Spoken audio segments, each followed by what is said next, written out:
දීප්තිමත් උදෑසනක මිතුරන් 4 දෙනෙක් දිනුකි, සිහෙල්, දම්සිතු සහ සිහිනි තම ගමේ අසල තිබූ වනාන්තරය ගවේෂණය කිරීමට තීරණය කළා. ඔවුන් කෑම වර්ග, වතුර බෝතල් සහ සිහෙල්ගේ සීයා ඔහුට දුන් කුඩා සිතියමක් රැගෙන ගියහ.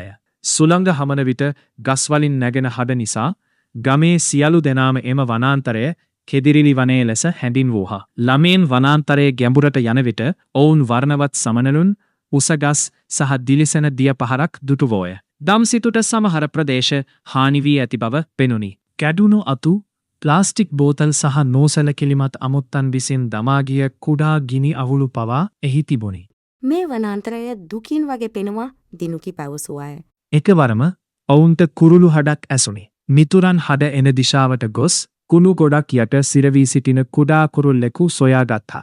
දම්සිතු අතු ඉවත් කළ අතර දිනුකි ප්ලාස්ටික් ඉවත් කළයා. කුඩා කුරුල්ලා සතුටින් අහසට පියාබා ගියය. ළමයින් තමා ගවේෂණයේ දිගටම කරගෙන ගොස් ඉක්මනින්ම ගස් අතර සැඟවුණු දිය ඇල්ලක් වෙත ළංගා වූහා. එය ඔවුන් කවදාවත් දැක තිබූ ලස්සනම ස්ථානය විය. නමුත් ඒ අසල දිය පහරේ පාවෙමින් තිබූ කුණු නිසා ජලය අපිරිසිදු වෙමින් තිබුණි.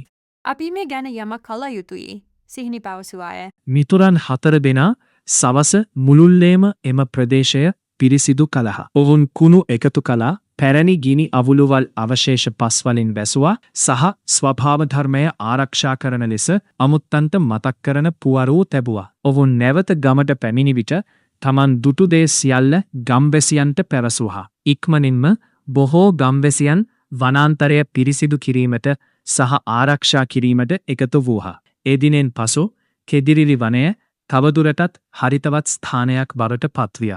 ස්වභාව ධර්මයේ අලංකාරයෙන් පිරුණු දෙයක් පමණක් නොව ඒ රැක බලා ගැනීම සහ ආරක්ෂා කිරීමද අවශ්‍ය බව ළමයින් ඉගෙන ගත්තා.